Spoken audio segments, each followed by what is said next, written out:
Hello, darling. This is your reminder that you will always have discipline. You will always have discipline. I want you to stop thinking that you need to be a disciplined person to be able to practice discipline. You become what you do. So, regardless of how disciplined or undisciplined you have been in the past, discipline is a muscle. It is something that you build, you develop, you strengthen with disciplined actions. Stop thinking that you're just suddenly miraculously going to be a disciplined person, baby. That comes through making choices, being a disciplined person, being able to define yourself as a disciplined individual comes from compounding the decisions that are disciplined in nature. So what does that mean? It means that when you feel like doing something, you don't do it. You follow the rules. You be a good girl, you be a good boy when it comes to achieving what you want. There are moments where it's hot to be a rebel, trust me, I would know. But there are other times where it's like, baby, you're just screwing yourself. And not in a cute way. You will always have discipline. You know, life is going to fluctuate. Things are going to happen. This is going to happen. Your health might happen.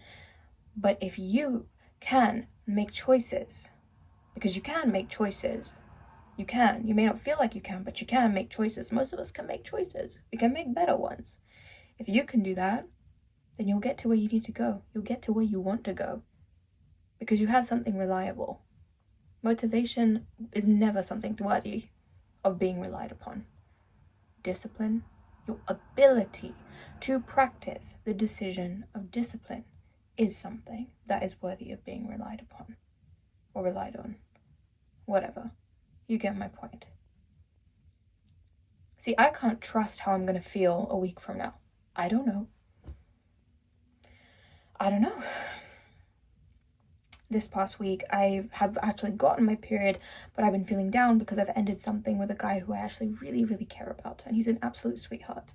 And I would love for him to be my future husband, quite honestly. But I had to end it because it wasn't enough for me. So I'm down. Now, given my track record and how I was in the past, I could easily look at that as an excuse and a crutch to be like, but I'm sad, so it's okay.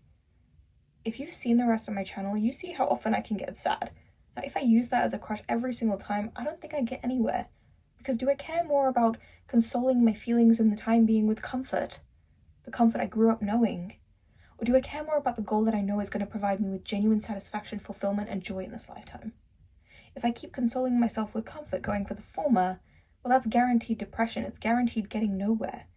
Whereas, yes, I might suffer in the short term, but I know at least if I go with the latter, I will get somewhere. I will at least get 10% towards somewhere that could potentially be very fulfilling, or at least better than this current moment where I feel so damn sad. Well, I don't feel that sad, but you get my point. I can't trust how I'm going to feel next Tuesday. And the thing is, to conclude that point, I can trust that I can make a decision. That is my power. My power lies in my choice. In what I choose to do. Not in what I feel. And I used to place so much emphasis on, but I don't feel like a disciplined person, you know, I should not want to do this, I shouldn't crave these things. Screw what you shouldn't, couldn't, wouldn't do. Face the facts. You do feel this way, but what are you going to do about it? That is a problem-solving mindset. You're not going to go into the shop, irrespective of how hard it is. No one said that this was gonna, that it was always gonna feel easy. Some days it might, great. But what's consistent, what's constant is your ability to make a choice that works in your favor. The thing is,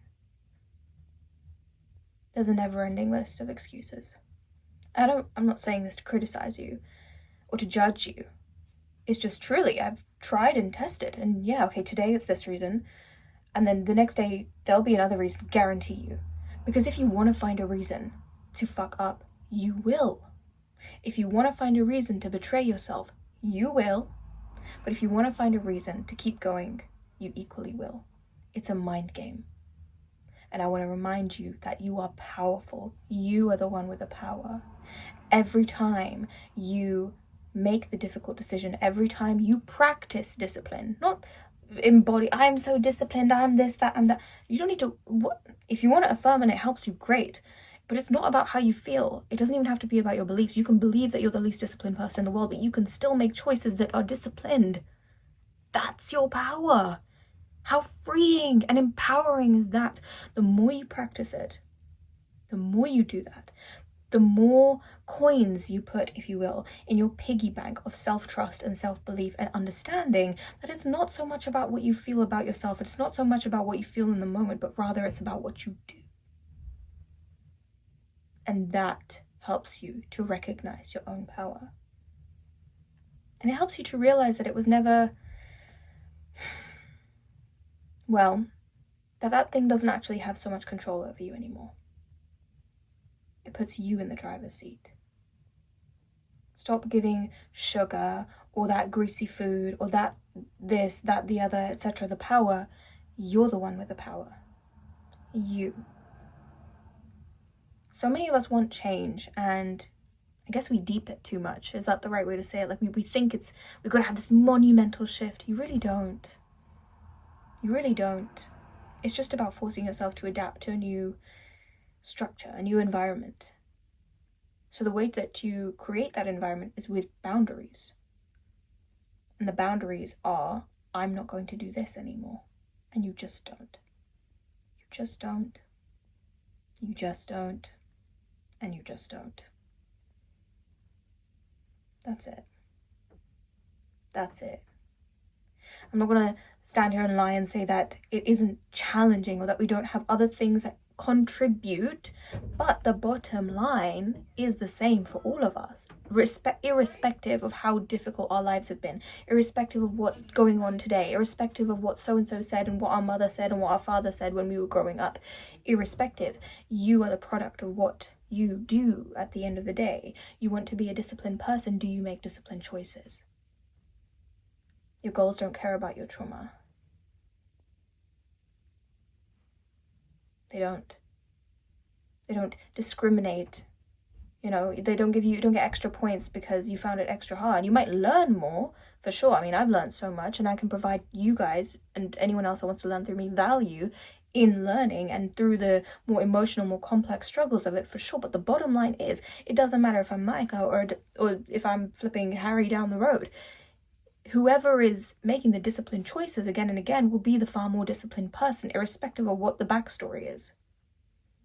So stop giving power to the wrong things and recognize that it really and truly is as simple and boring and painful as do the difficult thing.